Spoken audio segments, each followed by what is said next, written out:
நீ களத்தில் நிற்கிற எல்லாரையும் கவனிச்சு பாரு.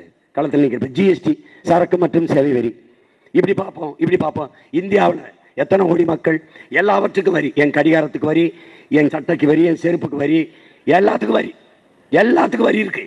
இந்த வரி நேரடி வரி, மறைமுக வரி. அதுபோல எல்லாம் வருமான வரி கட்டுறான்.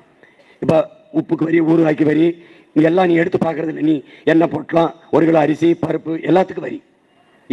சிமெண்ட், செங்கல், சாந்து, சுண்ணாம்பு, கம்பி, எல்லாத்துக்கும் வரி. நீ வீடு கட்ட முடியாது, வரி தான் கட்டலாம். நீ வீடு கட்டணும் போ, கம்பிக்கு வரி, செங்கலுக்கு வரி, சிமெண்ட்டுக்கு வரி, எல்லாத்துக்கும் வரி. அப்போ வீடு கட்ட முடியாது, வரி தான் கட்ட முடியும். இப்போ இந்த நிலையில் வரி, இந்த வரி வருவாய் பெருக்கம் எவ்வளவு? இந்தியாவில் ஆண்டு ஒன்றுக்கு ஜிஎஸ்டியால் எவ்வளவு ஒரு அறிக்கை இருக்கா? இல்லை. இந்த பண வருவாய் குவிப்பு மக்களுக்கு இந்த வழிகளில் நலத்திட்டமாக செல்கிறது என்ற ஒரு செய்தியை நீ பார்த்தது உண்டா? பட்ஜெட் தாக்கல்ல, நிதிநிலை அறிக்கையில் நீ படிச்சு பார்த்திருக்காத? இல்லை. அப்ப எங்க அது? ஒரு நாடு குடிகளிடம் வரியை மட்டும் பெற்று வருவாயை பெருக்கி பொருளாதாரத்தில் மேம்பட்டுவிட முடியும் என்கிற பொருளாதார கொள்கை எவ்வளவு இழிவானது. வருவாய் பெருக்கத்துக்கு நீ ஏதாவது வச்சிருக்கியா?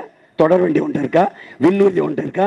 வங்கி இருக்கு, எல்லாம் தனியார், எல்லாம் பிரைவேடைசேஷன். வங்கி யார் நடத்துவா? தனியார் நல்லா நடத்துவான். இப்ப கடைசியா பாஸ்போர்ட் கொடுக்கறது இருக்குல்ல, பாஸ்போர்ட் அது டாடா நடத்துறான்.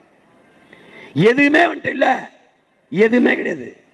எதுவுமே அரசு கிட்ட கிடையாது. கல்வி கிடையாது, மருத்துவம் கிடையாது, குடிநீர் விநியோகம் கிடையாது, சாலை விடுதல் பராமரித்தல் கிடையாது. தொடர் வண்டி தனியார் கொடுத்தாச்சு, பிளைட்டு கொடுத்தாச்சு, எல்லாத்தையும் கொடுத்தாச்சு, துறைமுகம் கொடுத்தாச்சு, ஏர்போர்ட்டை கொடுத்தாச்சு. என்னதான் இடம் ஒன்றை இருக்கு? ஒன்றும் கிடையாது. எதுக்கு தேர்தல்? அப்போ இந்தியாவை என்ன பண்ணும்? ஏலம் போடுவோம். எப்படி ஏலம் போடுவோம்?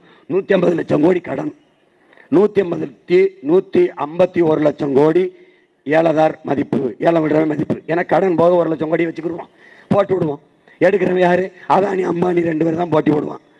அப்போ எடுக்கிறது அதிக விலை கொடுத்து எடுத்தார் அதானி, அவருக்கு 5 வருஷம் கொடு, மறுபடியும் ஒரு ஏலத்தை போடு. அதிக விலை கொடுத்தார் அம்பானி, அவர்கிட்ட கொடுத்துருங்க. தனியார் தான் கல்வியை நல்லா கொடுப்பான், தனியார் தான் மருத்துவத்தை நல்லா கொடுப்பான், தனியார் தான் ரோடு நல்லா போடுவான், தனியார் தான் போக்குவரத்து சிறப்பாக நடத்துவான், தனியார் தான் நல்லா ஃப்ளைட் ஓட்டுவான். அப்புறம் நீ எதுக்கு? எல்லாம் தனியார் மயம் என்றால் அரசின் வேலை என்ன? எண்ணெயை போட்டு ரைடு பண்றது, இன்கம் டாக்ஸ் போட்டு வசூலை பண்றது, இடி ரைடுன்னு அமலாக்கத்துறை போட்டு ரைடு பண்றது. எங்கெங்க இடி ரைடு போச்சோ, அமலாக்கத்துறை ரைடு, அங்கெல்லாம் நீ காசு வாங்கியிருக்கியா இல்லையா? பதில் இன்கம் டாக்ஸ் ரைடு போகுது இல்ல, அப்புறம் ஏன் இடி ரைடு போகுது? இன்கம் டாக்ஸ் ரைடு சரியில்லையா? அது கலைச்சிரு. எதுக்கு தண்ட சம்பளம்? வெறும் அமலாக்கத்துறை வச்சுக்க. சிபிஐ விசாரணை சரியில்லையா? அவருக்கு தான் என்ஐஏ கொண்டு வரியா? சிபிஐ கலைச்சிரு, என்ஐஏ வச்சுக்க.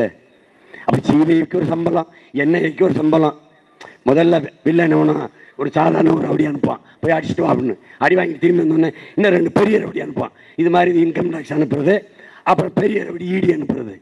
இது ஒரு முறை. இதை தகர்க்கணும்னு நினைக்கிறான். இதுதான் அடிப்படை அமைப்பு அரசியல் மாற்றம். அதை சாதித்து காட்ட வேணும். உங்கள் பிள்ளைகள் ஜெயிச்சே ஆகணும்.